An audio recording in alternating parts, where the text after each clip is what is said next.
కన్నడ సినీ నటుడు అజయ్ రావు మరియు ఆయన భార్య స్వప్న మధ్య వివాదం తీవ్రమైంది. 11 ఏళ్ల వివాహ బంధానికి గృహ హింస ఆరోపణలతో ముగింపు పలకబోతుందా? వివరాల కోసం చదవండి. కన్నడ హీరో అజయ్ రావు వైవాహిక బంధానికి బీటలు వారిందంటూ కొంతకాలంగా ప్రచారం జోరందుకుంది. 11 ఏళ్ల బంధానికి స్వస్తి పలుకుతూ భార్య స్వప్న విడాకుల కోసం దరఖాస్తు చేసిందని టాక్ నడుస్తోంది. కొద్ది నెలలుగా భార్యాభర్తలిద్దరూ వేర్వేరుగా జీవిస్తున్నారని తెలుస్తోంది. అంతేకాకుండా గృహ హింస కింద భర్తపై పోలీసులకు ఫిర్యాదు చేసిందని రూమర్లు వినిపిస్తున్నాయి. తెలీదంటూనే తాజాగా ఈ వ్యవహారంపై అజయ్ పెదవి విప్పాడు. నా భార్య కోర్టుకు వెళ్ళిందా? ఏమో, నాకైతే తెలియదు. ఈ విషయానికి గురించి నా భార్యతో మాట్లాడతాను అన్నాడు. అనంతరం సోషల్ మీడియాలో ఓ పోస్ట్ పెట్టాడు. ఇలాంటి సున్నిత వ్యవహారంపై గోప్యత పాటించాలని కోరుతున్నాను. మా వ్యక్తిగత విషయాల గురించి ఎవరూ ఎటువంటి సమాచారాన్ని వ్యాప్తి చేయొద్దని విన్నపిస్తున్నాను. సమస్యలనేవి ప్రతి కుటుంబంలో ఉంటాయి. దయచేసి మా ఫ్యామిలీ విషయాలను పబ్లిసిటీ చేయొద్దు. అర్థం చేసుకుంటారని ఆశిస్తున్నాను అని రాసుకొచ్చాడు.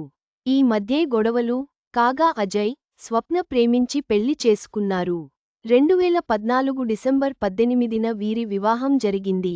2019లో వీరి దాంపత్యానికి గుర్తుగా కూతురు చెరిష్మా జన్మించింది. 2024లో అజయ్ బెంగళూరులో ఓ ఇల్లు కొనుక్కుని భార్యాకూతురితో సహా అందులోకి షిఫ్ట్ అయ్యాడు. ఈ గృహప్రవేశ వేడుకకు కన్నడ సినీ ప్రముఖులు సైతం హాజరయ్యారు. ఇటీవలే అజయ్ నిర్మాతగా మారాడు. యుద్ధకాండ 2 అనే సినిమాను నిర్మించడంతో పాటు అందులో హీరోగా నటించాడు. సినిమాతో భారీ నష్టాలు ఈ సినిమా బాక్సాఫీస్ వద్ద ఫ్లాప్ కావడంతో భారీ నష్టాలు చూడాల్సి వచ్చింది. ఈ విషయంలోనే భార్యాభర్తల మధ్య గొడవలు తలెత్తినట్లు తెలుస్తోంది.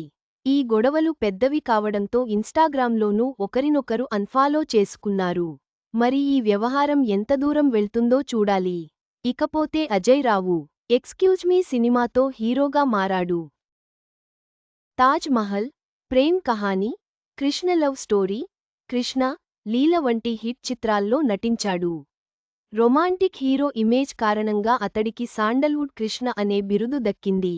ఇతడు చివరగా యుద్ధకాండ చాప్టర్ 2 చిత్రంలో కనిపించాడు. చదవండి.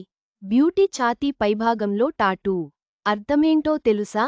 అజయ్ రావు మరియు స్వప్న మధ్య వివాదం తీవ్రతను బట్టి వారి భవిష్యత్తు ఏమవుతుందో వేచి చూడాలి.